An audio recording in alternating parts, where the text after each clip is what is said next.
This summer might not be bringing the record-breaking temps of 2019, but with days in the 40s a regular occurrence, heat waves are going to be the norm. One of our renter researchers has an infrared thermometer. They sent images showing a recording of 67 degrees Celsius in their roof space, about 40 degrees on the walls inside their home. On a day when it was hot, it was about 35 degrees outside, but not that hot.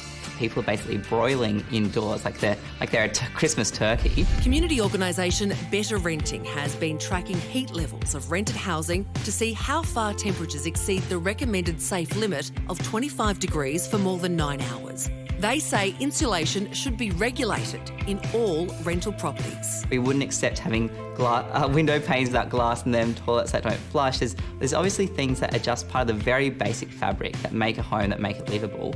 And I think we need to recognise that insulation plays that role. With power prices heading up, aircon can be too expensive, with many people hosing down their houses or sleeping outside to keep from overheating. In all states of Australia, the landlords have obligations to make sure that properties are reasonably fit for habitation, but they don't all have explicit obligations around heating or cooling or insulation. The ACT has already taken action. From this April, private rentals and public housing will be required to have high-quality ceiling insulation fitted. Some 18,000 properties will need to be upgraded. Tenants shouldn't have to bear the whole responsibility for ensuring that the law is being followed. We really need to see the responsibility moved onto a third party and make sure that properties are actually at a reasonably habitable state before they go on the market. So, will other states hear the call, or do renters need to turn up the heat? Riley Brooks, a renter who is participating in Better Renting's study and joins us now. Riley, you've been tracking the temperatures in your flat. What have you learnt by doing that? Lots. I think the biggest thing I've learnt is that my home is a bit worse, I think, than I was expecting to learn. I knew that it wasn't great at maintaining a stable temperature inside, especially during winter, but tracking the temperatures and the humidity as well the last few months, it's been pretty telling. Like, there have been days in a row, we're talking 4 or 5 days in a row that have been averaging, like including overnight temperatures, averaging above 27 degrees and just really not dropping below, far below 26, even at night time. It's been above 30 for a lot of this afternoon where I've been working from home. Even now, I think it's still above 30 degrees. So yeah, the situation isn't great. And this is in Sydney, where quite famously, I don't think there's been a day above 30 degrees for almost a year. So you haven't actually, in that time, encountered a really, really hot day. What do you think would happen in that situation?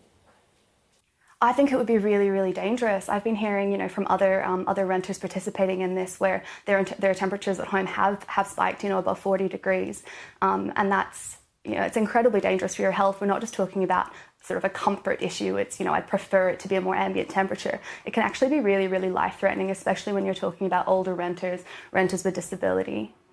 As you say, this isn't about just your preference for temperature. What kind of effect does living in this heat have on you?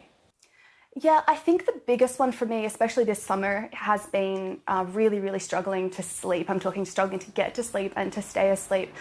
For some reason, the temperature at my place tends to get the highest sort of in the evening times, and then stay really quite hot until, midnight, 1, 2 in the morning, when it finally starts, properly cooling down. And so that can mean looking at the temperature tracker I've got in my home while I'm trying to fall asleep, and it's saying that it's 29, 30 degrees still. And so it's in circumstances like that, it is so difficult to both get to sleep and then stay asleep once you're asleep. And I think we all know the impact of sleep deprivation. It can, get in the way of my cognition during the daytime. It can make everyday routine tasks just feel like a total chore. It can get in the way of other health promoting activities as well. Like, if you haven't been sleeping well for a couple of days, you're not going to want to get up and go to the gym.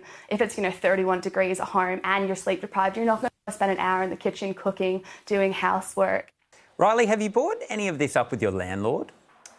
Not this specifically, and that's because they've tended to not be very responsive when it comes to repairs in general, and I don't want to be in a situation where I'm that, difficult tenant that's being pushy, and then they retaliate. I did ask for repairs on my blinds about a year and a half ago, which have been broken since I've lived in this apartment. I can't actually close my blinds, which I think has impacted the heat here as well.